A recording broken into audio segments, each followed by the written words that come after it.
Fala, meus amigos, sejam todos muito bem-vindos ao nosso 206º dia de devocional. E hoje eu quero ler com vocês o texto de Lucas, capítulo de número 13. Jesus aqui que vai falar e o texto diz assim: Naquela ocasião, alguns dos que estavam presentes contaram a Jesus que Pilatos misturara o sangue de alguns galileus com os sacrifícios que realizava.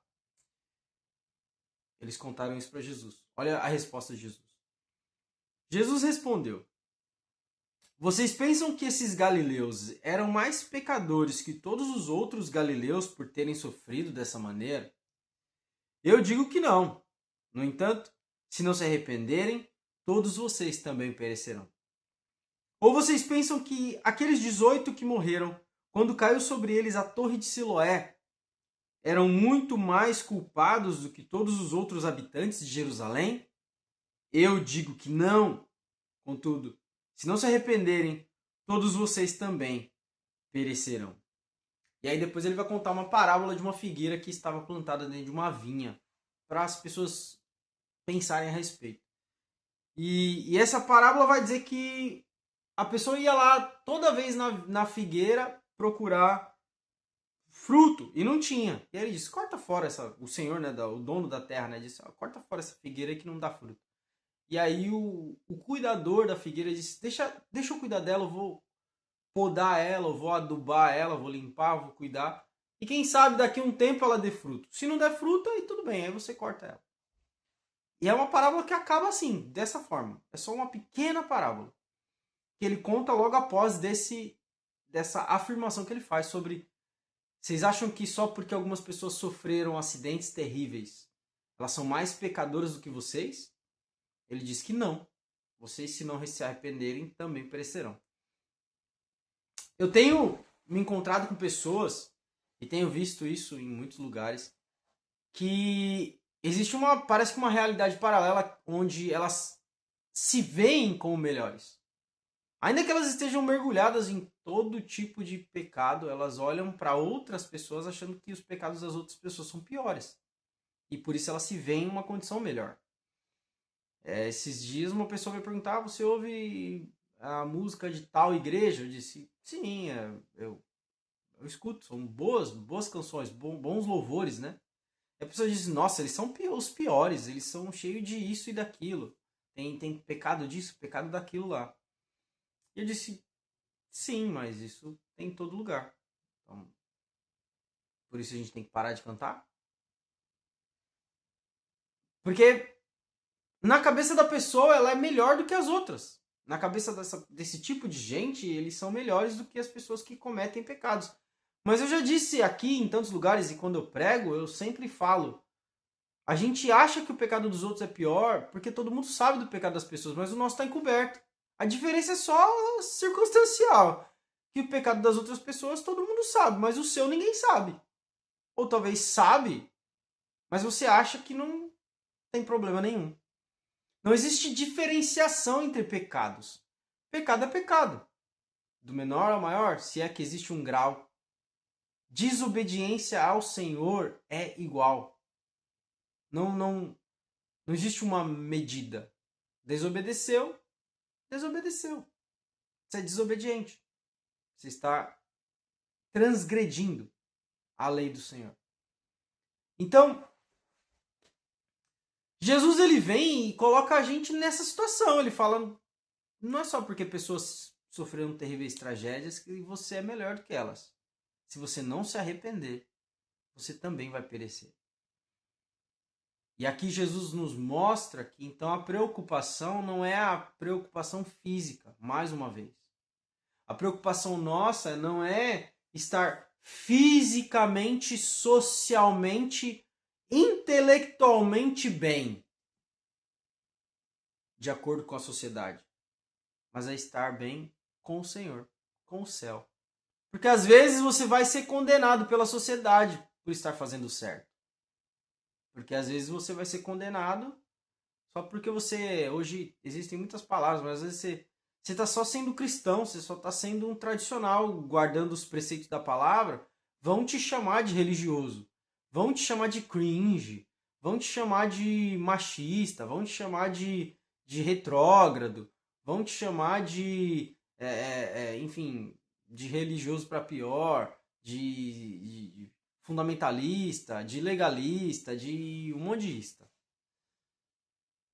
Porque as pessoas acham que...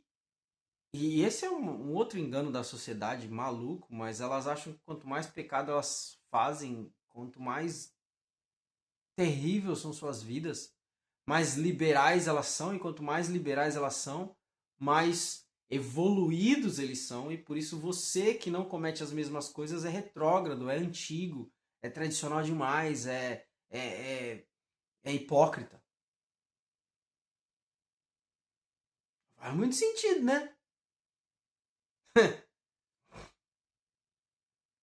E aí é onde eu vejo essas maluquices, onde, por exemplo, se um cristão comete algum tipo de pecado, ele é pior do que os que estão cometendo os mesmos pecados.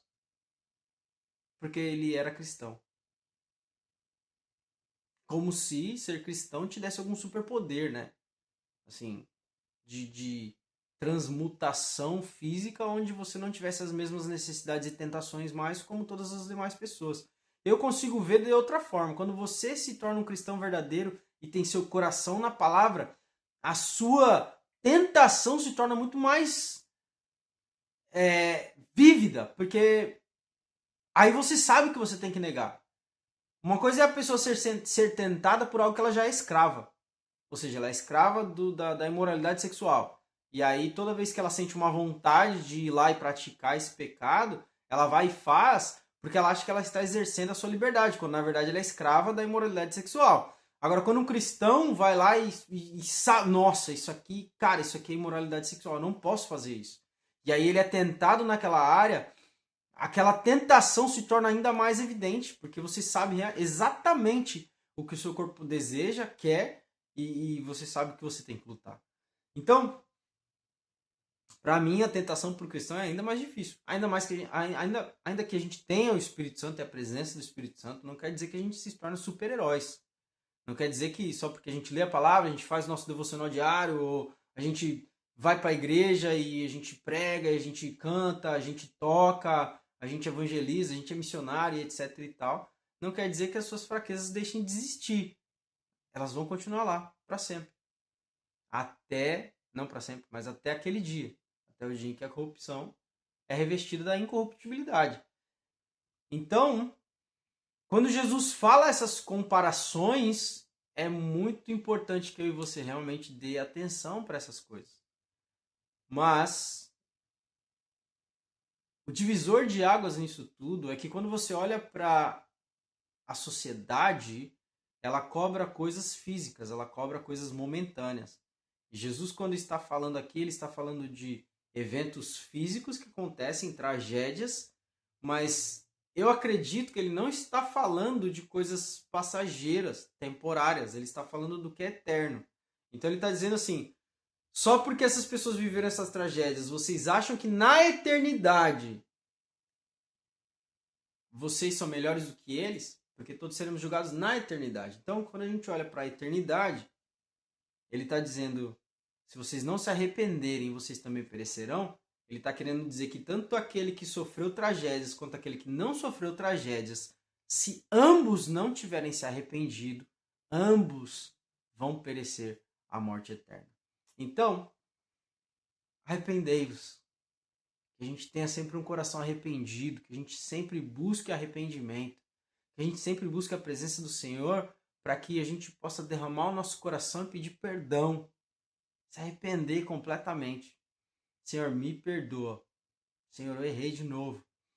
Senhor, eu não sou digno. Senhor, eu não mereço. Senhor, obrigado pela tua graça, obrigado pelo teu poder, obrigado pela tua presença. Mas sempre ter no coração o desejo de arrependimento. Estar sempre arrependido dos seus pecados.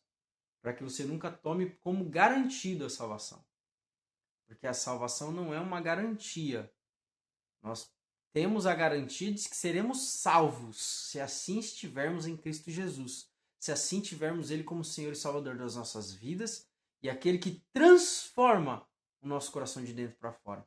Se temos a presença do Espírito Santo e é o Espírito Santo que trabalha em nós e através de nós. Esse Espírito Santo é aquele que sela o nosso coração e confirma no nosso coração que somos filhos de Deus. Então é o Espírito Santo, é a ação da presença do Espírito Santo e de Jesus Cristo, nosso Senhor, dentro de nós, que nós temos a certeza. Que nós começamos a ter certezas e garantias a respeito da eternidade. Então, tenha um coração cheio de arrependimento. Não de arrependimentos de não ter feito coisas, mas de arrependimento sincero de coisas que você fez, faz e talvez vai continuar fazendo, mas das quais você se arrepende, das quais você abomina, das quais você sente um profundo pesar por estar na prática de, por ter cometido antes, ou porque talvez esteja sendo tentado a fazer. Arrependei-vos porque é chegado o reino. É o que Jesus dizia. Então tenhamos um coração arrependido para que a gente não venha perecer na eternidade. Amém? Deus abençoe sua vida e até amanhã.